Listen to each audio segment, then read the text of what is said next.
이제 두 번째 시간 진행하도록 하겠습니다. 저희들이 지난 시간에는 부동산 투자의 위험과 수익이다. 이 관련해서 이야기를 좀 드렸습니다. 자, 이번 시간에는 여러분교재 200페이지예요. 200페이지 한 4절 부동산 투자의 위험 분석이다 나와 있죠. 이 부분은 본 1, 2월은 생략합니다. 생략하고 3, 4월, 5, 6월 순차적으로 학습할 내용들이에요. 그래서 넘어갑니다. 넘어가고 여러분교재 204페이지를 보세요. 자, 204페이지 보시면 5절 포트폴리오 이론이다 소개되고 있는데, 이 포트폴리오 이론도 굉장히 중요한 내용들이에요. 자, 이분을 학습에 앞서서 먼저 이제 우측에 나와 있는 205페이지 2번 챕터 평균분산 결정법, 여기서부터 설명을 좀 드리도록 하겠습니다. 여기서부터는 조금 어려운 내용들이 좀 들어있어요. 잘 듣고 이해하시려고 노력하시기 바라겠습니다. 자, 여기 보세요.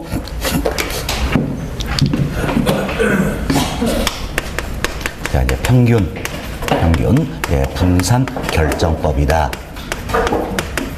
자, 이 같은 의사 결정 기법이 있다라는 겁니다. 자, 저희들이 지난 시간에 A라는 하나의 투자안이 있다는 이야기예요. 이 A라는 하나의 투자안에서 의사 결정을 내리기 위해서 기대 수익률과 요구수익 관계를 고려해 봤잖아요. 그죠? 그래서 기대 수익률이 요구수익률보다 크거나 같다. 그래서 요구수익 충족시는 타당성의 채택, 이렇게 의사 내렸다는 이야기예요. 그렇지만 이제 하나만 있는 게 아니라 A, B, C, D 여러 투자안이 있다는 이야기예요. 좀 복수의 상호 배타적인 투자안이 있었을 때 이때 이제 하나를 선택해 보자는 이야기예요. 이것은 의사 결정 기법이 바로 이제 평균분산 결정법이다라는데, 이것은 평균분산 결정법, 여기에서는 수익률의 확률 분포가 정규 분포한다, 이렇게 가정하는 겁니다. 이분은 크게 신경 쓸 필요 없어요.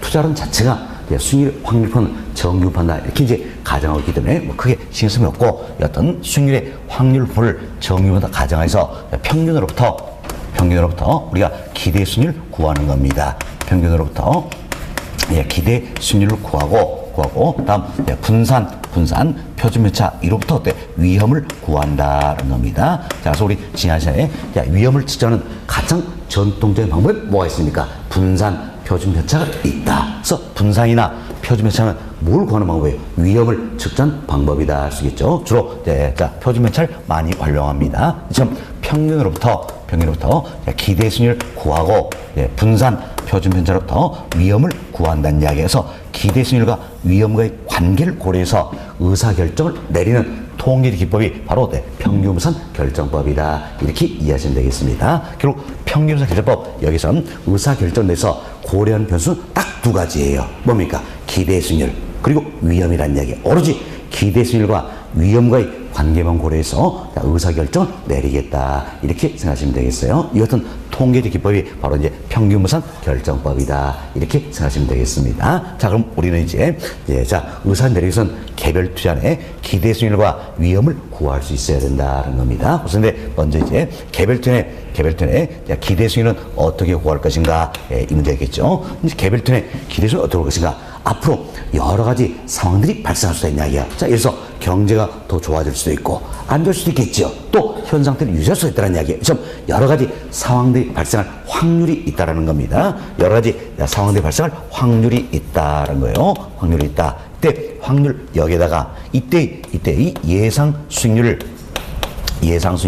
곱해 준다는 이야기야. 자, 예를 들어서 경제가 앞으로도 좋아질 것이다. 이것은 확률이 있다는 이야기야. 60%다. 그럼 60% 여기다가 이때 예상 수익을 어떻게 곱해 준다는 이야기야. 또 경제 안 좋아질 것이다. 확률이 40%라는 이야기야. 그럼 이때 확률에다가 예상 수익을 곱해 주겠다. 그래서 모두 더한 값이 바로 개별 투자의 기대 수익이 되겠다는 겁니다. 그래서 기호로 이렇게 표현합니다. 확률이다. 영어 척을 짜서 P 그리고 여러 상황이 발생할 수 있겠죠. 그래서 I라는 상황이 발생할 수 있는 확률이다. 그래서 I 첨자 붙여서 PI 이렇게 표현하는 겁니다. 그래서 경제가 좋아질 확률, 이런 의미가 되겠죠? 이때 예상 수익이 있겠죠? 예상 수익은 기호로 이제 R 이렇게 표현합니다. 그리고 I라는 상황에서 예상 수익이다. 첨자 I를 붙여서 I라는 상황이 발생할 확률과 이때 예상 수익을 곱해준다는 이야기예요. 그래서 모두 더한 값이 바로 개별 투자의 기대 수익이 되겠다. 그래서 여기 공식 외우실 필요 없어요. 몇시 요령만 잘 익히면 되는 겁니다. 잘 익히면 되겠다 생각하시고, 이때 제가 이제 이 기호를 적어드렸습니다. 이 기호 적었는데, 자, 이 기호죠? 자, 이걸 읽을 때는 어떻게 했느냐? 시그마 이렇게 읽으시면 되는 겁니다. 시그마. 그럼 우리 저희들이 이 기호가 있었죠. 이 기호도 우리가 뭐라 읽었어요? 시그마 이렇게 읽었다는 겁니다. 차이가 뭡니까? 대문자, 소문자예요. 대문자, 소문자. 하지만 의미는 엄청난 차이가 있는 겁니다. 자, 대문자 시그마, 이건 뭘 뜻하는가? 썸, 이걸 뜻하는가? 썸.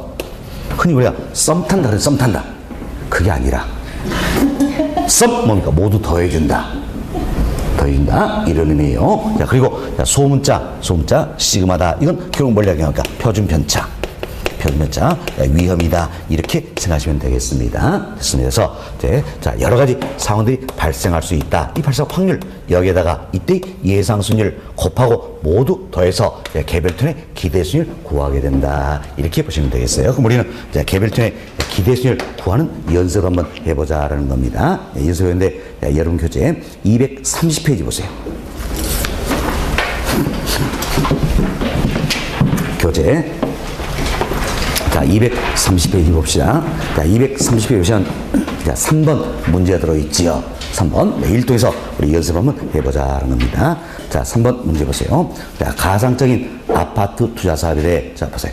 아파트 투자 사업이다. 그럼 하나의 투자 아니잖아요. 개별 투자 아니다 할 수 있겠지요. 네, 미래의 경제 영역 조건에 따라 추정된 수익 예상치가 아래와 같다 가정할 때 기대 수익률은 일부고 있죠. 그러니까 주어진 조건만 고려하는 겁니다. 자, 앞으로 경제 환경 변수 한번 보세요. 비관적이다. 자, 비관적이다. 자, 다음은 이제 정상적이다. 정상적이다. 낙관적이다. 자, 이런 표현이 들어있죠. 그럼 현재보다 더 안 좋아질 수도 있고, 현 상태를 유지할 수도 있고, 더 좋아질 수도 있다는 이야기예요. 자, 이런 여러 상황들이 발생할 수 있다는 이야기예요. 그럼 발생할 확률이 주어져 있죠. 자, 발생할 확률이 주어져 있다는 겁니다. 몇 프로입니까? 20%, 60%, 다음 20% 이렇게 주어져 있지요. 다음 그러니까 이때 예상 수익률이다. 예상 수익률 주어져 있네요. 자, 몇 프로입니까? 4%. 아, 좀 불러봐요. 네. 다음은 생각해보세요. 이거 하나하나 보고 적어야 되잖아요. 얼마나 힘들어. 그죠? 그래서 이거 다 외울 수도 없는 거고. 그리고 이 표, 제가 이제 칠판에 판사할 때는, 그럴 때는 어때? 좀 불러줘야 될 거 아니에요. 그죠? 예, 그래서 불러준 사람은 꼭 합격할 수 있도록 제가 기도할 겁니다. 예, 꼭 좀 불러주시기 바랍니다. 그래, 눈도 안 좋아서 심심한데. 그죠?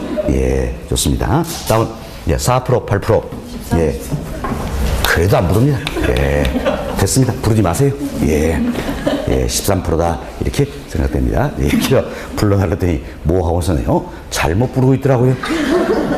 그럼 어때? 옆에 사람이, 그 잘못돼도 이야기 해줄 거 아니에요. 이야기도 안 해줍니다. 안 해줘요. 예, 그래서 한참 계산 보니까 뭔가 안 맞아요. 보니까 잘못 불렀더라고요. 예, 너 엿먹어라. 이거죠? 예, 좋습니다. 앞으로는 꼭 좀 불러주시길 바라겠고요. 자, 여기 보세요. 그럼 자, 이 같은 하나의 투자 안에 있다는 이야기예요. 그럼 이 같은 가정에서 사실은요, 전문가가 되기 위해서는 이 확률부터 우리가 다 구해야 되는 겁니다. 그러나 우리 과정은 그게 아니에요. 예, 확률, 이때 예상 수익 주어진다는 이야기예요. 이 주어진 상태에서 기대 수익만 구해보자라는 겁니다. 우리 어떻게 본다 그랬습니까? 여러 가지 상황들이 발생할 수 있다. 이 발생할 확률이 있다 그랬죠. 확률 여기에다가 이때 예상 수익률 어때? 곱해준다 그랬어. 곱해준다. 곱해주고 나온 것들 어때? 모두 더한다 그 이야기예요. 항상 우리 시험에 또 모의 숫자 되면 이 표가 나온다는 이야기예요. 그럼 여기 요령만 잘 익히자 그랬죠. 개별톤의 기대 수익 더한다. 발생할 확률이 있고 이때 예상 수익률이 있다. 이걸 곱해서 모두 더한다 합시다. 이 표 자체에서 바로 이렇게 표기를 보시는데 이걸 곱해준다. 자 보세요. 비관적일 확률이 20%잖아요. 이때 예상 수익이 몇 프로입니까? 4%. 이거 곱해준다는 이야기가 곱해준다. 또 정상적 때 이거 곱해준다. 낙관적 때 곱해준다는 이야기. 그래서 나온 값들이 있겠지요. 네, 나온 값들이 있다는 이야기. 이걸 어때? 모두 어때? 더해주면 되겠다는 이야기예요. 이렇게 해서 개별톤의 기대 수익 구한다라는 겁니다. 어때? 어려운 거 아니죠? 요령만 이기시면 되겠습니다. 자, 여러 가지 상황들이 발생할 수 있다. 발생할 확률 여기다가 이때 예상수익률 곱해서 모두 더한 값이다. 결국 발생할 확률로 때 가중평균한 수익률이 되는 것이다. 이렇게 생각하시면 되겠습니다. 자, 그럼 우리가 이제 이걸 계산하는데 좀 더 우리들이 이제 계산을 어때 쉽게 하자. 시간 좀 줄여보자. 이걸 위해서 메모리 기능을 활용하자라는 겁니다. 제가 여러분께 메모리 기능 활용하고 한번 말씀드렸죠? 예, 자, 한 번 더 이야기를 드립니다. 이야기인데 전혀 안 들어봤다. 예, 좋습니다. 예. 이제 한 번 더 말씀드립니다. 자, 이제 여러분 계산기 꺼내보세요. 항상 계산기는 가지고 다니시라 이런 말씀을 드렸습니다. 예, 이제 계산기 꺼내보시면 예, 계산기에 예, 키들이 있어요. 키들이 있는데 예, 메모리 활용할 때는 이 키를 활용합니다. MC 예, 그리고 MR 다음은 M 플러스 M 마이너스 이 키를 찾아보세요. 예, 혹시 계산기가 MC, MR 이 키가 없는 게 있습니다. 없는 게 있는데 예, 이 키가 없다면 이렇게 됐을 거예요. MRC 이렇게 됐을 겁니다. MRC 이 키가 있을 겁니다. 그렇죠? 사실은 MRC 이렇게 키 하나 딱 되는 게 더 좋은 계산기. 왜? 이 두 가지 기능을 동시에 수행하니까. 그래서 이제 모두가 MRC 이 키가 있다면 제가 이제 MRC 이거 누릅시다. 이렇게 하면 저도 편해요. 그런데 경우에 따른 제 건 MRC 이렇게 돼 있어요.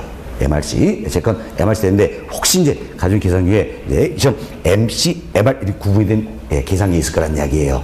있나요? 예, 그렇죠? 예, 그럼 제가 이제 MRC 누르자. 그럼 어때? MC, MR이 구분이 됐으면 이 중에 뭘 눌러야 할지 이걸 모른다는 이야기예요. 그렇죠?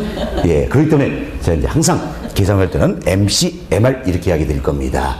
MC, MR 이게 그럼 자 MC, MR 구분이 있으면 제가 MC 누르실 때 MC 누르시면 되겠죠? MR 누를 때 MR 누르시면 된다는 이야기예요. 반면 MRC 예, 이 키가 있으면 제가 MC 누르실 때도 MRC 누르시면 되고 MR 누르실 때도 MRC 이거 누르시면 된다는 이야기예요. 아시겠죠? 예. 자, 그리고 이건 이런 의미가 있습니다. MC는 메모리 클린 이런 뜻이에요. 지금 우리가 메모리는 활용한다 그랬죠? 그래서 메모리 클린. 그래서 메모리 클리니까 여기에 기억된 내용을 다 지운다 이런 뜻이에요. 지운다. 그럼 항상 우리 메모리 할 때는 MC 이걸 몇 번 누르시고 출발해야 되는 겁니다. 왜? 본인도 모르는 사이에 가지고 다녀보면 이 계산기가 부딪혀서 혹시라도 안에 입력된 게 있을 수가 있다는, 기억된 게 있을 수가 있다는 이야기예요. 그럼 계산에 오류가 나오기 때문에 반드시 메모리는 활용할 때는 무조건 MC를 몇 번 누르고 출발한다. 이렇게 생각하시면 되겠습니다. 그래서 이제 MC, 이 자체는 MC몽이 아니에요. 예, MC. 다음은 MR입니다. MR은 메모리 리더트. 예, 기억된 결과를 살펴보자는 뜻이에요. 살펴보자. 그리고 M 플러스는 뭡니까? 더하기로 기억시킨다. M 마이너스는 마이너스로 기억시킨다. 이런 의미예요. 예, 이렇게 이제 생각하시면 되겠습니다. 그래서 우리 과정에서는 이제 M 마이너스는 거의 잘 안 씁니다. 그래서 M 플러스 주로 쓴다는 이야기예요. 자, 보세요. 자, 이 내용을 아마 메모리는 활용치 않는다면 이거 하나 계산해서 적고 다시 다 어때? 더 해야 되겠지요. 메모리 활용은 이걸 한 방에 끝내버린다는 이야기예요. 끝내버리는데, 자, 우리 이래서 합시다. 항상 메모리는 활용할 때는 뭐부터 누려야 했어요? MC. 자, 이걸 어때? 몇 번 눌러버린다는 이야기예요. 뭐 두세 번 눌러버리시면 되는 겁니다. MC 누르고 나서, 자, 이제 출발하는 겁니다. 여기 보세요. 일단 보세요. 자, 이 값을 계산해서 더하기로 기억시켜야 될까요? 빼기로 기억시켜야 될까요? 더하기로 시켰죠. 왜? 이 세 가지를 다 더한 값이니까. 그렇죠? 이 값을 계산해서 더하기로 기억시킨다. 그래서 어때? M 플러스를 눌러야 되겠지요. 그렇죠? 자, 다음은 보세요. 이제 또 이 값 계산해서 더하기로 기억시켜야 됩니까? 빼기로 기억시켜야 됩니까? 더하기. 그래서 M 플러스 누른다는 이야기예요. 또 이 값 계산해서 더하기로 기억시켜야 됩니까? 빼기로 기억시켜야 됩니까? 더하기. 그래서 M 플러스 눌러준다는 겁니다. 그럼 이제 다 계산했잖아요. 그리고 맨 마지막에 결과를 살펴보자. MR 누르시면 된다는 이야기예요. 그럼 한 방에 계산이 된다. 이렇게 생각하시면 되겠습니다. 됐습니다. 그래서 여러분들이 이렇게도 결과치가 어때? 안 맞더란 이야기예요. 그 이유가 있는 겁니다. 맨 마지막에 M 플러스를 안 눌렀기 때문이에요. 자, 한번 써보세요. 이 값도 계산해서 어때? 더하기로 기호를 시켜야 될 거 아닙니까? 그렇죠? 이걸 더하기로 기호를 안 시켜버리니까 오류가 발생한다는 이야기예요. 그래서 메모리 활용할 때 가장 잘못된 원인 하나가 바로 맨 마지막에 이걸 안 눌렀기 때문이에요. 그렇죠? 그래서 여러분이 항상 메모리를 활용할 때는 뭐부터 MC MC 몇 번 누르고 출발한다는 이야기에서 MC 몇 번 누르고 더하기로 기억하면 M 플러스 마이너스 기억하면 M 마이너스 누르는데 항상 맨 마지막까지 어때? M 플러스나 M 마이너스를 눌러준다는 이야기예요. 그리고 결과 살펴보자 이렇게 생각하시면 되겠습니다. 아시겠죠? 이 원리만 이해하시고 보시면 돼서 처음에는 익숙하지 않기 때문에 상당히 또 어려워할 수가 있습니다. 조금만 익숙해지면 훨씬 간편하게 계산할 수 있는 겁니다. 시간을 반 이상 줄일 수 있어요. 훨씬 간편하다서 우리 굉장히 획기로서 이 메모리 활용하면 유익할 겁니다. 그래서 처음은 좀 힘들 수가 있으나 저와 함께 계산기 같이 계속 눌러보시면 훨씬 더 나아질 겁니다. 자, 이제 같이 한번 계산기 눌러보시도록 하겠습니다. 자, 먼저 우리 메모리를 할 때는 항상 뭘 먼저 누려야 했어요? MC 몇 번 누르셨죠? MC 몇 번 누르시면 되겠습니다. 또 노버시 말씀입니다. 이렇게 계산하면 어떤 분도 이러지만 화면에 아무것도 안 나오는데요. 안 켰으니까 안 나올 거 아닙니까? 그렇죠? 제가 계산 켤 때까지 다 이야기 못할 거 아니에요. 그렇죠? 하여튼 계산 켜시고 MC 몇 번 눌러버리시면 되겠습니다. 누르셨죠? 이 상태로 출발합니다. 자, 여기 보세요. 20%면 뭡니까? 0.2잖아요. 0.2는 여러분이 계산 입력 때 0.2 다 누를 필요 없습니다. 0.2만 누르시면 되는 거예요. 아시겠죠? 0.2만 누르시면 돼요. 자, 그대로 계산합시다. 0.2 곱하기 4%니까 0.04가 되겠지요. 0.04 누르셨죠? 이 상태에서 더하기로 기억시자 M 플러스 누르세요. M 플러스. 자, 다음은 이제 이 값입니다. 0.6 곱하기 0.08. 자, 다음은 또 더하기로 기억시자죠? M 플러스 누릅시다. 자, 다음은 이 값이에요. 이제 0.2 곱하기 0.13. 자, 그리고 더하기로 기억하셨죠? M 플러스 누르셨죠? 자, 이 상태에서 기억된 결과를 알아보자. MR 눌러보세요. MR 누르시면 화면에 얼마 나옵니까? 0.082 나오죠? 0.08이다. 그럼 몇 프로입니까? 8.2%다. 이렇게 해서 우리 한 방에 계산할 수가 있다라는 겁니다. 있다. 표정들 보니까 안 된 분이 몇 분 계신 것 같아요. 다시 한번 연습합니다. 자 보세요. 항상 우리가 메모리 활용할 때는 무엇부터 출발하자? MC 몇 번 누르자는 이야기예요. 자, 지금 계산기 다시 ON 누르셔야 되겠죠? ON 누르시고, 자, MC 몇 번 눌러버리세요. 누르시고, 자, 다시 출발합니다. 자, 0.2 곱하기 0.04 M 플러스. 다음은 0.6 곱하기 0.08 M 플러스. 다음은 0.2 곱하기 0.13 M 플러스. 자, 그리고 결과를 알아보자. MR 눌러보세요. MR 화면에 얼마 나옵니까? 0.08이 나오죠? 곱하기 100하면 8.2%다. 이렇게 생각하시면 되겠어요. 어때요? 이게 조금만 익숙해지면 정말 시간 많이 줄 수 있는 방법입니다. 아시겠죠? 우리가 기회 될 때마다 같이 이렇게 메모리 활용하신다면 훨씬 더 나아질 거예요. 됐습니다. 자, 따라서 답은 몇 번입니까? 4번.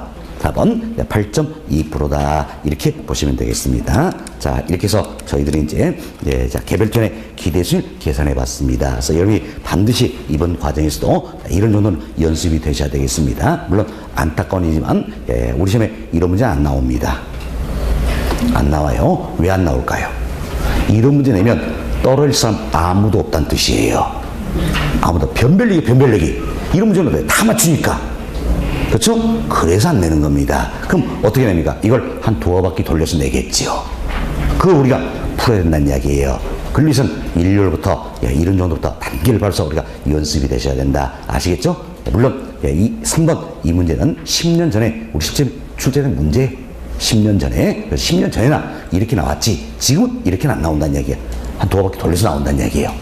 아시겠죠? 자, 여튼 연습 좀 되시면 되겠습니다. 자, 이렇게 해서 저희들이 이제 개별 투연의 기대수를 구해봤다는 겁니다. 구해봤습니다. 자, 다시 여러분 교재 205페이지로 돌아옵니다. 자, 205페이지 펴놓으시고 설명을 또 들어보세요. 자, 이렇게 해서 저희는 이제 개별 투연의 기대수를 구했습니다. 다음은 이제 의사인들에서는 개별 투연에 뭘 구해야 됩니까? 위험을 구해야 되겠지요. 그럼 표준 편차 이 값을 구해야 된다는 이야기예요. 구해야 된다. 예, 그렇지만 이 부분은 깨끗이 포기합니다. 어차피 안 될 거. 안 될 거 깨끗이 포기한다 생각하시고 개별편에 예, 물론 우리 시험에서 때 표현명 구하라 이러면 출제가 됐어요. 출제되지만 안 될 건 깨끗이 포기하는 게 현명한 방법이에요. 우리 만점 공부한 거 아니잖아요. 물론 제 예상에 여기도 만점 맞을 분이 몇 분이 계신 것 같아요. 지금 제발 하나만 좀 틀려주시길 바랍니다. 예, 학교는 사실 다 맞지 말고 딱 하나만 틀려달라 그 이야기예요. 예, 자 좋습니다. 여튼 우리가 개별편의 기대 수익은 반드시 구할 수 있어야 한다. 그렇지만 위험 구하는 건 깨끗이 포기한다. 이렇게 생각하시면 되겠어요. 자, 여튼 우리는 이처럼 기대 수익률과 위험 표준편차 이 값을 구했다는 이야기예요. 그래서 기대 수익률과 위험과의 관계를 고려해서 의사결정을 내려보자라는 겁니다. 내려보자. 그럼 자 여기서 이제 좀 기대 수익률과 위험과의 관계를 고려해서 의사결정을 내려보자. 결국 의사결정을 내려서 고려한 건 딱 두 가지예요. 뭡니까? 기대 수익률과 위험이다. 이렇게 생각하시면 되겠습니다. 기대 수익률과 위험이다. 소리는 논리를 좀 단순화시키기 위해서 A2한, B2한 두 개만 가지고 이야기를 한번 해보겠습니다. 자, A2한의 기대 수익이 계산해볼까? 자, 이렇게 해서 계산해봤다는 이야기예요. 계산하니까 A2한의 기대 수익이 10%더라. 자, 표준편차 2%가 되겠습니다. 자, B2안의 기대수익 계산하니까 10%입니다. 10%. 표준편차 계산하니까 3%더라는 이야기예요. 3%. 그럼 자, 이처럼 우리가 이제 A라는 개별투안의 기대수익 위험을 구했고 B라는 개별투안의 기대수익 위험을 구했다는 이야기예요. 그래서 기대수익과 위험과의 관계를 걸어서 하나를 선택해보자 그 이야기예요. 자, 그럼 이 사례 보니까 기대수익이 동일하네요. 그럼 기대수익이 동일하면 당연히 어떻습니까? 위험이 적은 투자를 선택한다 할 수 있겠지요. 이와 같은 투자자의 유형을 우리 지난 시간에 배웠어요. 뭡니까? 위험 회피형 투자자다 그 이야기죠. 우리들이다 그 이야기예요. 그래서 평균제법 이 자체로 당연히 어떻습니까? 당연히 위험 회피형, 즉 위험 혐오형 투자자를 전제로 하고 있다 이렇게 생각하시면 되겠습니다. 자, 그럼 우리가 이걸 이렇게 표현해 봅시다. 자, 이제 A 투자과 B 투자의 기대 수익률이 같다라는 이야기예요. 같지만 A 투자니 B 투자보다 위험은 더 적다라는 겁니다. 자, 그럼 이때는 우리는 뭘 선택할 것인가? 당연히 기대 수익이 같다면 위험이 적은 투자를 선택하겠지요. 그래서 기대 수익이 같다면 위험이 적은 A가 위험이 큰 B를 지배한다. 표현할 수 있겠지요. 지배한다. 그때 여기서 이제 지배 하는 투자안이 있고 지배 당하는 투자안이 있다는 이야기예요. 뭐가 뭘 지배합니까? 이렇게 써 보니까 A가 B를 지배한다 할 수 있겠죠. A가 B를 지배한다는 겁니다. 근데 지배 당하는 투자안이 있네요. 자, A와 B 중에 지배 당하는 건 뭡니까? B지요. 그 지배 당했으니까 투자에서 배제시켜 버리겠다는 이야기예요. 그럼 결국 남는 게 뭡니까? A. 그래서 우리 남는 A를 선택을 하게 된다는 겁니다. 자, 이와 같은 선택 원리를 가려서 우리가 뭘 할 것인가? 자, 지배 당하는 건 투자 대상 배제시켜 버린다는 이야기예요. 그리고 하나를 선택하겠다. 그래서 이와 같은 선택 원리를 지배 원리다 이렇게 이야기하는 겁니다. 지배 원리라서 평균무산 결정법이라는 것은 평균무산 결정법이다 합니다. 자, 이는 수익률의 확률포가 정규 분포한다 가정하에서 평균으로부터 우리가 기대 수익률 구해서 사실 기대 수익률 가중평균을 합시죠. 그래서 평균으로부터 기대 수익률 구하고 분산 표준편차 위험을 구했습니다. 주로 표준편차를 활용합니다. 그래서 기대 수익률과 위험과의 관계를 고려해서 지배 원리에 입각해서 의사결정 내리는 통계적 기법 이 자체가 바로 뭡니까? 평균무산 결정법이다. 그래서 학자에 따라서는 평균무산 결정법을 평균무산 지배원리다 또는 지배원리 이렇게 표현하게 된다 생각하시면 되겠습니다. 됐습니다. 자, 이제 그럼 이 같은 1번 케이스가 있다는 이야기예요. 이 1번 케이스는 지배원리가 적용이 됩니까? 안 됩니까? 되잖아요. 그럼 지배원리가 적용이 된다. 그래서 지배당하는 B는 투자에서 배제시켜버리고 남는 걸 선택을 하게 된다는 겁니다. 자, 다음 또 우리 이제 이 케이스를 한번 살펴봅시다. 이제 A2안의 기대 수익은 20%입니다. 자, 위험은 2%예요. B2안의 기대 수익은 10%다라는 겁니다. 위험은 2%다라는 이야기예요. 자, 그럼 이때 우리가 오로지 뭐만 고려합니까? 기대 수익과 위험만 고려한다는 이야기예요. 이 상황에는 여러분이라면 A와 B 중 뭘 선택할까요? 뭘 선택합니까? 당연히 A 선택하겠죠. 왜? 위험이 동일하다는 이야기. 그럼 위험이 동일하면 기대수익이 높은 투자를 선택한다 할 수 있겠죠. 자, 이걸 예를 표현할 수 있죠. A와 B의 위험이 동일하다는 이야기예요. 동일한데 이제 A 투자니 B 투자보다 기대수익이 더 높다는 이야기예요. 그럼 위험이 동일하다면 기대수익이 높은 투자니 낮은 투자는 지배한다 할 수 있겠죠. 그럼 이때 지배하는 건 뭡니까? A. 지배당하는 건 뭡니까? B. 그럼 지배당하면 투자 대상을 배제시킨다는 이야기예요. 그럼 A, B 중에 B는 투자 대상 배제됐으니까 남는 게 뭡니까? A. A를 선택을 한다. 하나를 선택해 볼 수 있어요, 없어요? 있다라는 겁니다. 이게 2번 케이스예요. 그럼 2번 케이스도 지배 원리가 적용이 됩니까? 안 됩니까? 되잖아요. 그럼 저기서 하나를 우리가 선택할 수 있다라는 겁니다. 선택할 수 있다. 자, 참 이제 기대 승률이 동일하거나 위험이 동일한 경우, 이때 우리 쉽게 의사결정 내렸다는 이야기예요. 됐다. 자, 그렇지만 이제 기대 승률도 위험도 다르더라는 이야기예요. 다르더라. 자, 이런 경우가 있겠죠. 자, AT안의 기대수익 20%입니다. 자, 위험은 2%예요. BT안의 기대수익 10%, 위험은 3%입니다. 지금 기대수익도 다르고 위험도 다르다는 이야기예요. 그럼 이 케이스라면 여러분이라면 A와 B 중 뭘 선택할까요?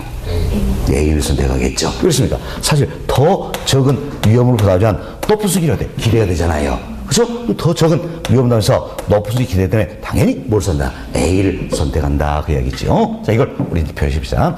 A가 B보다 기대 수익이 더 높습니다. 그렇지만 A가 B보다 위험은 더 적다는 이야기예요. 그럼 당연히 더 적은 위험하면서 높은 수익이 기대되는 A를 선택하겠죠. 따라서 이때도 A가 B를 지배한다 할 수 있겠지요. 그럼 지배당하는 B는 투자 대상에서 배제되니까 결국 A, B 중에 딱 뭡니까? A만 남죠? A 하나를 선택을 할 수가 있다는 겁니다. 이게 3번 케이스예요. 그럼 3번 이 케이스도 지배 원리는 적용이 되지요. 그래서 지배당하는 걸 배제시키고 하나를 선택할 수가 있다라는 이야기예요. 다음 이제 이 케이스를 한번 생각해 봅시다.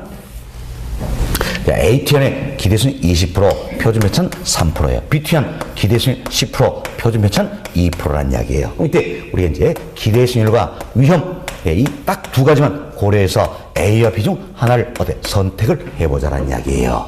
선택해보자. 자, 지금 기대수익도 다르고 위험도 다르다는 이야기예요. 그렇지만 하나의 투자니 기대수익도 더 높고 위험도 더 크다는 이야기예요. 이때는 선택 기준이 있을까 없을까요? 없다라는 겁니다. 없다. 만약에 기대수익이 동일했다면 위험이 적은 쪽 하겠죠. 위험이 동일하면 기대수익이 높은 쪽이라는 이야기예요. 또 어느 한 투자니 더 적은 위험을 하면서 높은 수익이 기대된다면 이쪽으로 하겠죠. 그럼 그것도 아니네요. 이처럼 어느 한 투자니 다른 투자에 비해서 기대수익도 더 높고 위험도 더 크다라면 기대수익과 위험의 관계에서 어느 하나를 선택할 수 있는 기준이 있어요, 없어요? 없다는 이야기예요. 없다. 자, 그럼 우리 편입시다. A투안이 B투안보다 기대수익이 높고 A투안이 B투안보다 위험도 더 크다는 이야기야. 이게 4번 케이스. 그럼 이때는 자, 지배 원리각에서 지배당하는 게 있을까 없을까요? 없죠. 지배당하는 게 없다라는 이야기. 지배당하는 게 없다는 이야기는 모두가 지배한다 할 수 있겠지요. 모두가 지배한다라는 이야기요. 따라서 A, B 중에 어느 하나를 배제시키고 나머지 하나를 선택할 수 있어요, 없어요? 없다라는 겁니다. 없다. 이게 바로 평균 결정법 지배 원리의 한계점 오류가 되는 거예요.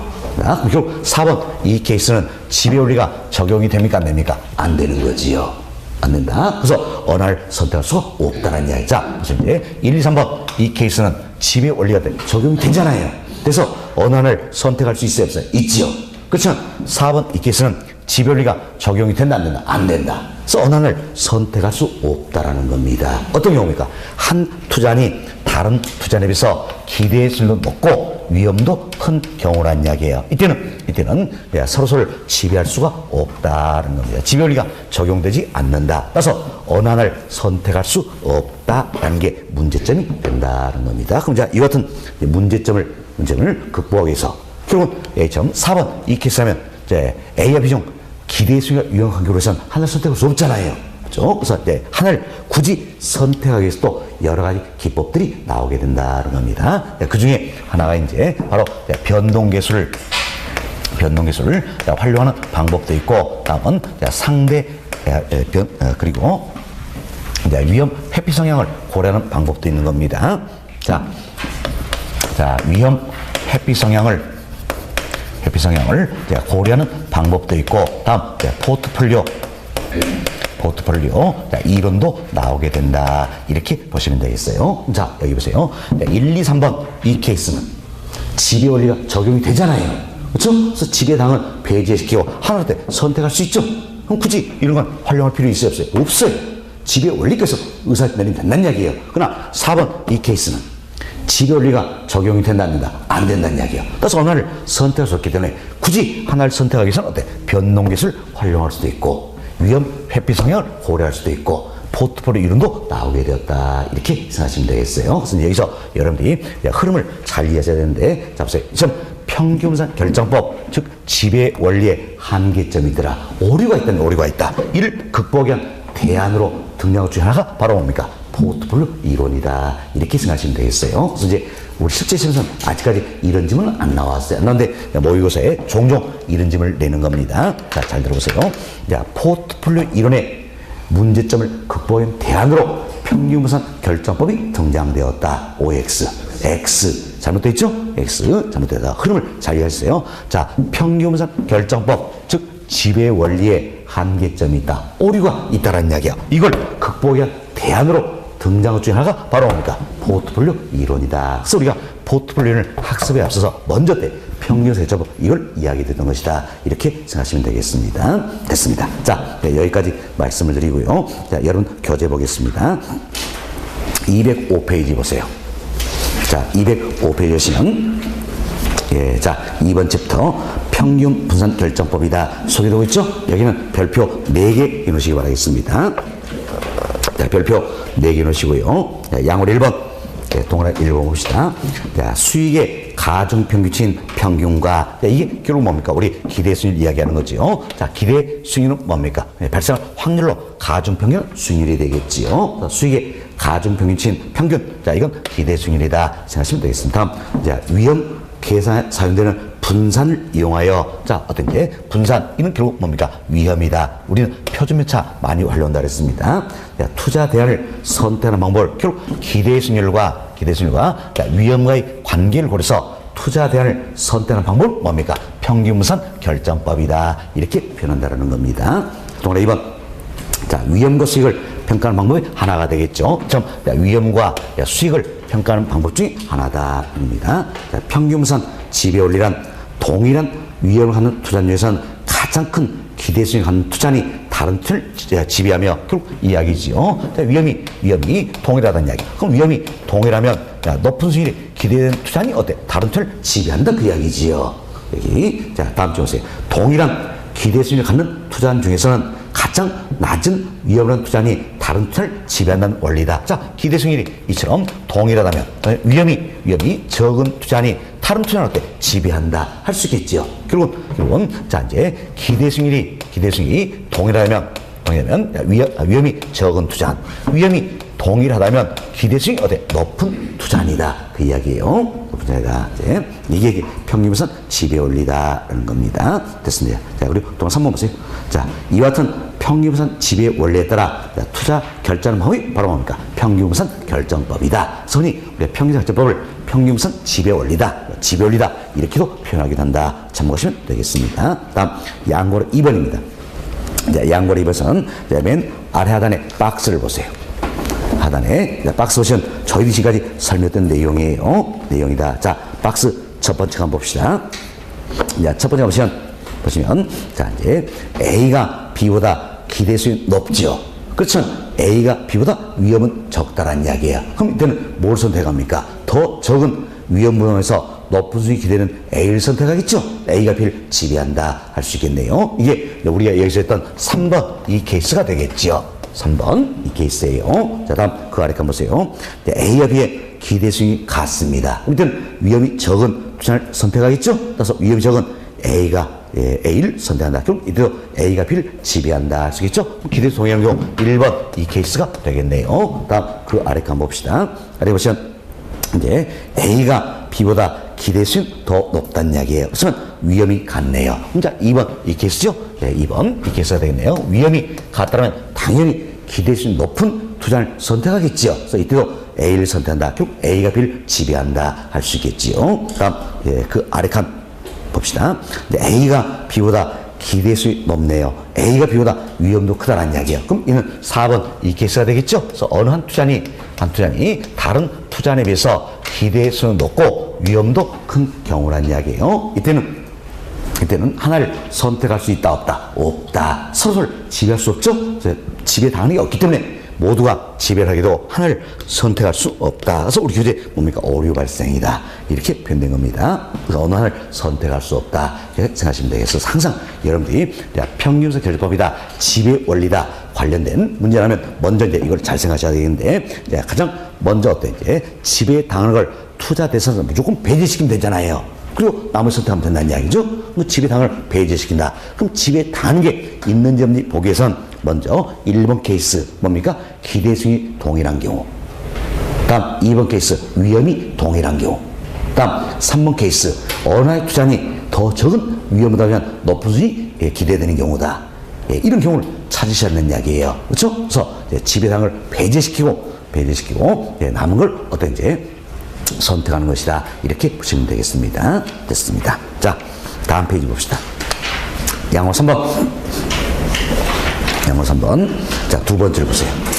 두 번째 시연. 자, 대안 A가 대안 B보다 기대치도 크고 표준 변수 큰 경우이다. 자, 이 같은 상황에선 평균 부산기업법은 의사결정을 할 수가 없다라는 이야기예요. 결국 이야기죠. 어느 하나의 투자안이 다른 투자보다 기대수도 더 높고 위험도 더 크다는 이야기예요. 그럼 이때는 어느 하나를 선택할 수 있다 없다? 없다 그 이야기입니다. 이게 바로 이제 평균선 결정법 지배 원리 오류가 된다. 이렇게 이해하시면 되겠습니다. 자, 여기까지 말씀드리고요. 다음 이제 하단 내려옵니다. 하단 시간 세 번째부터 포트폴리오 이론이다 소개되고 있는데 저희들이 이미 이야기 드렸어요. 자, 이 포트폴리오 이론이다. 자, 이는 무엇 때문에 나오게 됐습니까? 바로 평균선정법 지배 원리에 오류가 있다는 이야기예요. 이를 극복하기 위한 대안으로서 등장하게 되었다는 겁니다. 그래서 포트폴리오 이론 2월에서는 먼저 우리가 포트폴리오 선택 이론을 또 다룰 수가 있어야 되겠죠. 하나를 선택할 수 있는 과학적인 방법을 제시해 줄 거 아닙니까? 그렇죠? 왜? 자, 평균선정법 지배 원리께서는 하나를 선택이 못했다는 이야기예요. 이걸 극복하기 위한 대안으로 등장했으니까 하나를 선택할 수 있는 과학적인 방법을 제시하고 있다. 그래서 포트폴리오 선택이론 이걸 또 이해할 수 있어야겠죠. 다음은 또 우리가 해봅시다. 포트폴리오다. 그럼 뭡니까? 흔히 분산 투자할 수 있겠죠. 한 자산에 집중 투자한 게 아니라 여러 자산에 나눠 투자한다는 얘기. 뭐 됩니까? 한 자산에 집중 투자했을 때 발생 수 위험을 여러 자산에 나눠서 줄여볼 수 있어요, 없어요? 있다는 겁니다. 일단 결국 우리가 이제 위험을 줄여보기 위해서 포트폴리오를 구성한다 할 수 있겠지요. 그래서 포트폴리오의 위험과 관련된 부분이 또 정리가 되겠지요. 그래서 포트폴리오 이발사는 크게 두 가지입니다. 포트폴리오 위험과 관련된 부분, 다음 선택이론 관련된 부분, 이 두 가지를 학습하게 된다 생각하시고 본 과정에서는 위험만 이야기 드릴 겁니다. 선택이론은 3, 4 과정부터 또 순차적으로 학습하게 된다 생각하시면 되겠어요. 자, 그리고 하나 더 이야기합시다. 자, 부동산은 자, 부동성이란 특성이 있다는 이야기야. 자, 지리적 위치가 고정이 되어 있죠. 이로해서 다양한 포트폴리오를 구성할 수 있어요, 없어요? 있다라는 겁니다. 자, 흔히 이런 점이 또 나옵니다. 자, 부동산의 부동성이란 특성을 위하여 포트폴리오를 구성하기가 어렵다. X. 잘못된 거예요. 자, 여기 보세요. 이제 자, 이처럼 부동성이란 특성을 위해서 지역 간 이동이 됩니까? 안 됩니까? 안 되잖아요. 따라서 부동산 시장은 결국 전국적 시장이 지역적 시장이에요. 지역적 시장이다. 그럼 시장이 지역적으로 형성이 되기 때문에 당연히 지역별로 포트폴리오를 구성할 수 있어요, 없어요? 있다라는 이야기예요. 서울과 파주 이렇게 해서 지역별로 포트폴리오를 구성할 수가 있다라는 겁니다. 또 보세요. 부동산 시장은 동일한 지역이라 할지라도 유형별로 세분된 부분시로 존재한다는 이야기. 그래서 파주 내에서도 주거용 부동산 시장이 있고 상업용 부동산 시장이 있다는 이야기. 그런데 파주 내에서도 주거용과 상업용 이처럼 유형별로 포트폴리오 구성할 수 있어요, 없어요? 있다라는 겁니다. 그래서 부동산은 부동산이란 특성이 있음에 불구하고 지역별로 그리고 유형별로 다양한 포트폴리오를 구성할 수 있어요, 없어요? 있지요. 이처럼 지역별 유형별로 다양한 포트폴리오 구성에서 위험을 어때? 줄여볼 수가 있다. 이렇게 이해하시면 되겠습니다. 됐습니다. 다음, 이제 포트폴리오 위험에는 크게 두 가지가 있어요. 하나는 체계적 위험이라는 게 있고, 또 하나는 비체계적 위험이라는 게 있다는 겁니다. 자, 우리 오늘 첫 번째 시간에 부동산투자에는 여러 가지 위험이 따른다 이야기 드렸잖아요. 그래서 사업상 위험이다. 여기에도 시장 위험, 운영 위험, 위치적 위험이 있었잖아요. 그렇죠? 금융적 위험, 법률적 위험, 이달 위험, 유동성 위험, 인플레 위험 등등 여러 가지 위험들이 있다는 이야기. 이 위험들이 포트폴리오 구성했을 때는 체계적 위험에 해당되는 경우도 있고 비체계적 위험에 해당되는 경우도 있는 겁니다. 그래서 시장 위험이다. 이 같은 경우에는 체계적 위험이 되고 운영 위험이다. 그게 비체계적 위험이 된다는 이야기예요. 참고하시고 여튼 포트폴리오에는 크게 체계적 위험과 비체계적 두 가지가 있다. 이걸 합해서 우리가 포트폴리오의 총 위험이다. 이렇게 표현하는 겁니다. 포트폴리오 총 위험이다. 그럼 먼저 우리 용어 정의 해야 되겠죠. 체계적 위험 그리고 비체계적 이걸 구분할 수 있어야 됩니다. 이건 여러분이 생각하시면 되겠어요. 특정한 하나의 사건이 발생한다는 이야기죠. 특정한 하나의 사건이 발생했을 때 경우에 따라서는 시장 전반적으로 모든 부동산에 영향을 미칠 수도 있겠죠. 그러나 경우에 따라서는 특정 부동산에만 영향을 미칠 수도 있다는 겁니다. 우리 예를 한번 들어보자는 이야기예요. 자, 부동산 경기가 아주 안 좋습니다. 부동산 경기가 아주 안 좋아요. 지금 경기가 안 좋으면 당연히 부동산의 가격은 상승할까요? 하락할까요? 하락하겠지요. 밑에 자 보세요. 부동산 경기가 안 좋다. 이 자체가 뭡니까? 특정한 하나의 사건이 되는 겁니다. 사건. 자, 이래서 부동산 가격은 하락한다는 이야기는 가격이 하락돼 이때 시장 전반적으로 가격이 하락할 것인가? 특정 부동산만 가격이 하락해서 이게 문제네요. 자, 부동산 경기가 안 좋아서 부동산의 가격이 하락하면 시장 전반적으로 하락할까요? 특정 부동산만 하락할까요? 시장 전반적으로.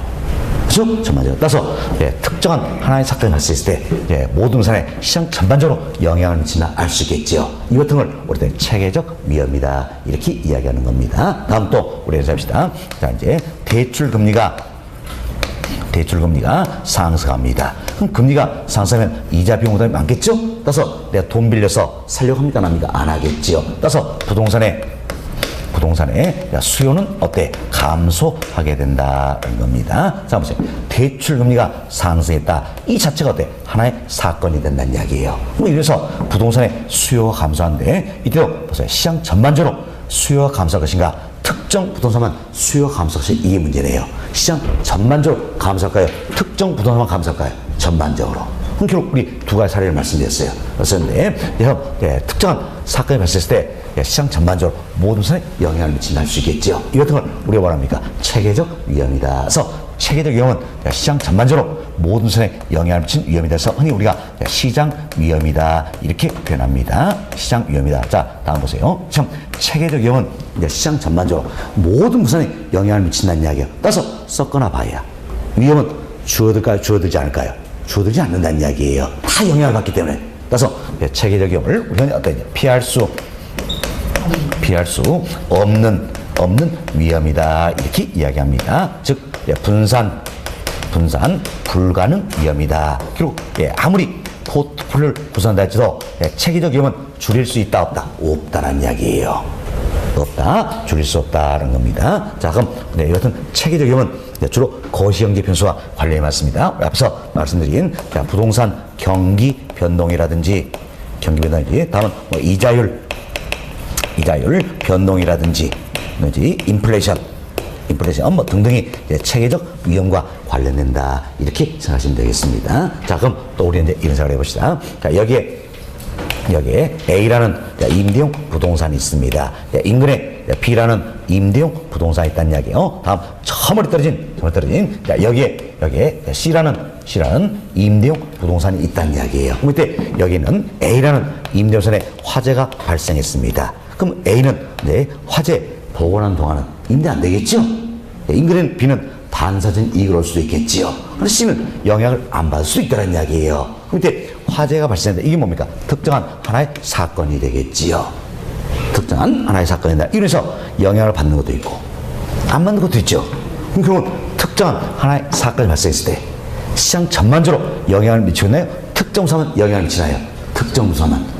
알 수 있겠죠? 이처럼 특정한 하나의 사건이 있을 때 특정 부동산만 영향을 미치는 위험을 비체계적 위험이다. 이렇게 이야기하는 겁니다. 비체계에서 비체계는 흔히 우리가 이제 개별 위험이다 또는 고유 위험이다 이렇게 표현하는 겁니다. 그때 벌써 이제 이처럼 영향을 받는 게 있고 안 받는 게 있다면 섞어 놓으면 위험은 줄여볼 수 있어요, 없어요? 있다 그 이야기죠. 그래서 비체계적 위험은 뭐가 되는 겁니까? 피할 수 자, 있는 위험이다라는 이야기죠. 자, 분산 가능 위험이다 할 수 있겠죠. 분산 가능 위험이다라는 겁니다. 자, 결국 우리는 포트폴리오 구성해서 위험을 줄여보자 그랬어요. 그럼 줄일 수 있는 위험은 뭐가 되는 겁니까? 비체계적 위험이다 할 수 있겠죠. 그래서 이미 먼저 용어부터 잘 정리하셔야 됩니다. 우리 시험 완전 이것도 단골 메뉴예요. 그런데 자, 잘 보세요. 포트폴리오 위험에는 피할 수 없는 위험이 있다는 이야기예요. 피할 수 없는 위험이 있고 다음은 피할 수 있는 위험이 있다는 겁니다. 이때 피할 수 없는 위험은 뭘 이야기합니까? 체계적 위험이지요. 다음 피할 수 있는 위험은 뭘 이야기합니까? 비체계적 위험이다라는 겁니다. 그래서 아무리 포트폴리오를 구성한다 할지라도 체계적 위험은 줄일 수 있다 없다? 없다라는 이야기예요. 줄일 수 있는 건 뭡니까? 비체계적 위험이다. 이렇게 보시면 되겠습니다. 그렇죠? 비체계적 위험이 줄어든다면 당연히 포트폴리오의 총 위험도 어때? 감소하겠지요. 그러나 포트폴리오의 총 위험은 일정 수준 이하로는 절대 줄어들지 않는다는 이야기예요. 어떻습니까? 체계적 위험이라는 게 있기 때문이다. 그 이야기죠. 그럼 결국 이래서 할 수 있겠죠. 포트폴리오의 총 위험이 감소하는 것은 뭐 때문일까요? 체계적 위험이 감소하기 때문입니까? 비체계적 위험이 감소하기 때문입니까? 비체계적 위험이 감소하기 때문이다. 우리 시험 이리 출제되는 포트폴리오의 총 위험이 감소하는 것은 체계적 위험이 감소하기 때문이다. X. 잘못됐죠? 뭐가 줄어들기 때문이에요? 비체계적 위험이 줄어들기 때문이다. 이렇게 보시면 되겠습니다. 됐습니다. 자, 그럼 이제 우리가 포트폴리오 구성에서 위험을 줄여보자 그랬어요. 결국 줄일 수 있는 위험은 뭡니까? 비체계적 위험이다. 어떻게 위험을 줄이는가? 바로 포트폴리오를 구성하는 자산수를 늘려간다는 이야기예요. 포트폴리오를 구성하는 자산수를 늘려간다는 겁니다. 자, 이건 이런 의미예요. 자, 자산수를 늘려간다는 이야기는 여러분이 생각하시면 되겠습니다. 내가 A와 B로 어때? A 부동산과 B 부동산 포트폴리오를 구성했다는 이야기예요. 자, 여기에 이제 C 부동산을 편입을 시킵니다. 어때? 자산수가 더 늘었잖아요. 여기에 D 부동산을 편입을 시킵니다. 그럼 자산수 어때? 더 늘었잖아요. 이죠? 포트폴리오 구성은 자산수를 늘리면 늘릴수록 통계적으로 불필요한 위험인 비체계적 위험이 감소하게 된다는 겁니다. 비체계적 위험이 아무리 자산수를 늘린다 할지라도 체계적 위험은 줄어듭니까? 줄어들지 않습니까? 줄어들지 않는다는 이야기야. 줄어드는 건 뭡니까? 비체계적 위험이다. 이렇게 보시면 돼서 포트폴리오 구성은 자산수를 늘림에 따라서 통계적으로 불필요한 위험인 비체임이 감소한다는 겁니다. 무엇 때문일까요? 바로 구성하는 자산수를 늘림에 따라서 비체임이 감소하겠는데 보세요. 자산마다 수익률의 움직임은 똑같을까요? 다를 수가 없을까요? 다를 수밖에 없겠죠. 포트폴리오 구성하는 자산들의 수익률 움직임이 다르기 때문에 섞어놓으면 더 줄여볼 수 있다. 이렇게 보시면 되겠어요. 여튼 자산수를 늘림에 따라서 비체계적이 감소한다. 이걸 가려서 우리가 이제 흔히 위험 감소 효과다라고 이야기합니다. 위험 감소 효과다 또는 분산 투자 효과다. 줄여서 분산 효과다 표현하고 분산 투자 포트폴리오에서 포트폴리오 효과다 이렇게 표현하는 겁니다. 여기에는 위험 감소 효과, 분산 효과, 포트폴리오 효과 다 똑같은 말이에요. 뭘 이야기합니까? 포트폴리오를 구성하는 자산수를 늘림에 따라서 비체계적 위험이 감소한 것을 의미한다. 이렇게 생각하시면 되겠습니다. 자, 이렇게 이해하시고요. 다음은 그림 하나 그려주도록 하겠습니다.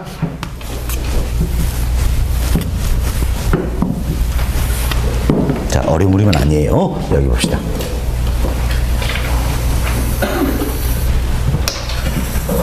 자, Y축은 포트폴리오의 총 위험입니다. 자, X축은 포트폴리오를 구성하는 자산수예요. 자, 이처럼 포트폴리오 구성하는 자산수를 늘려간다는 이야기예요. 그죠? 구성하는 자산수를 늘려가면 처음에는 총 위험이 급격히 감소하다가 서서히 완만하게 감소한다는 겁니다. 근데 무슨 이제 이 크기가 있죠.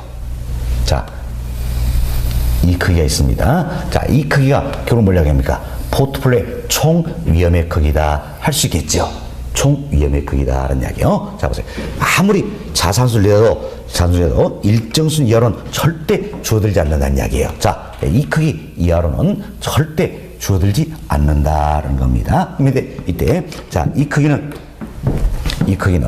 예, 자, 아무리 자산수를 할지라도 줄어들지 않는 부분이죠. 바로 이 크기가 뭘 이야기할까요? 체계적 위험의 크기를 의미한다 할 수 있겠지요. 그러면 이제 자산수를 늘림에 따라서 자, 이 크기는 어때? 줄어들고 있다는 겁니다. 그럼 결국은 이 크기가 뭐가 되는 겁니까? 비체계적 위험의 크기다 할 수 있겠죠.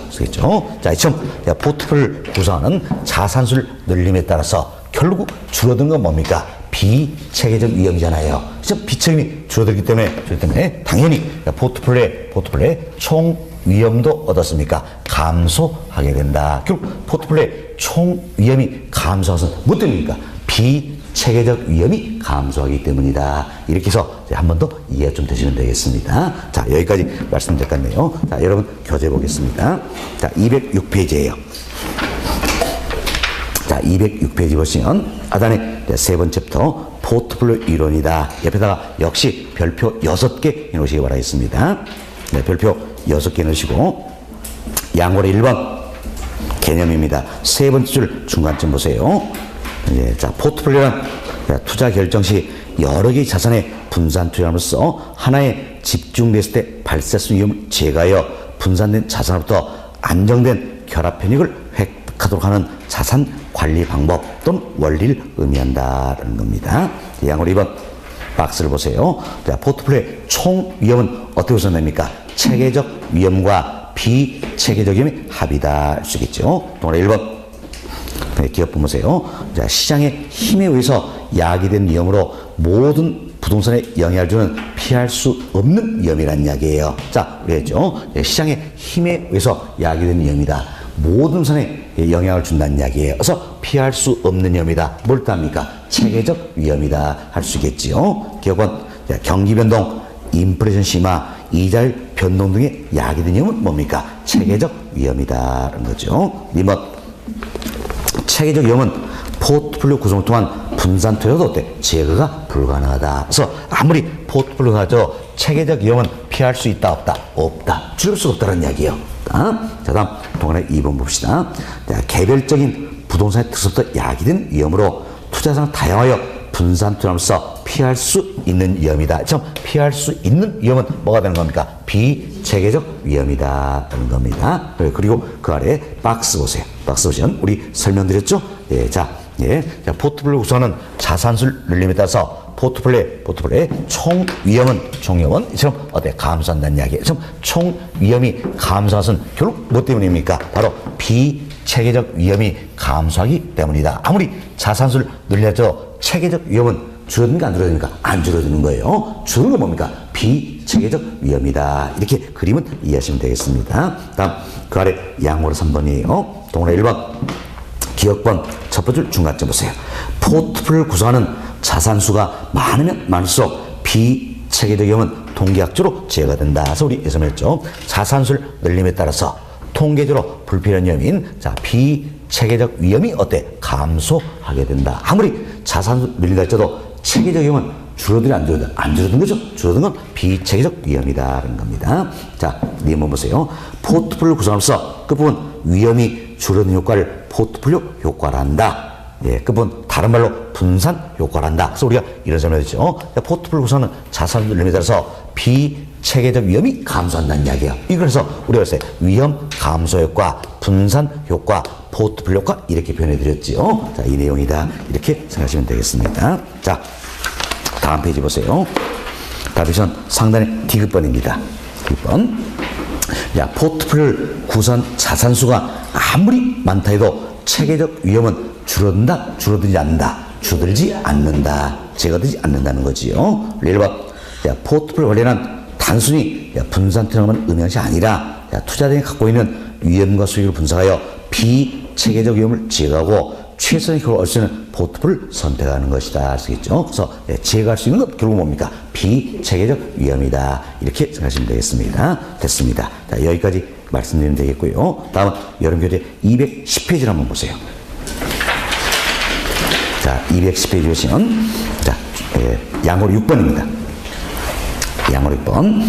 자, 부동산 시장은 국지화된 여러 개 시장으로 분리됐으며 결국 부동산 시장은 국지적 시장이다. 지역적 시장 할 수 있겠죠? 어떤 성? 부동성 때문이지요. 또한 시장에는 다양한 종류의 부동산이 출하된다. 따라서 그 부분 다양한 부동산 포트폴을 선택할 수 있다. 그래서 우리가 여기서 이런 했죠. 부동산이란 특성이 있음에도 불구하고 부동산은 지역별, 유형별로 다양한 포트폴리오 구성할 수 있어요? 없어요? 있다. 그래서 위험을 줄여볼 수 있다. 어떤 위험? 비체계적 위험이다. 이렇게 생각하시면 되겠습니다. 자, 여기까지 말씀드리면 5절 포트폴리오 이론이다. 이분도 여러분께 다 정리해드렸어요. 그래서 5절 마무리되었고요. 잠시 쉬었다가 다음 시간에는 6절 현금 수요 분석 여기서부터 설명드리도록 하겠습니다. 쉽게 쉬었답니다.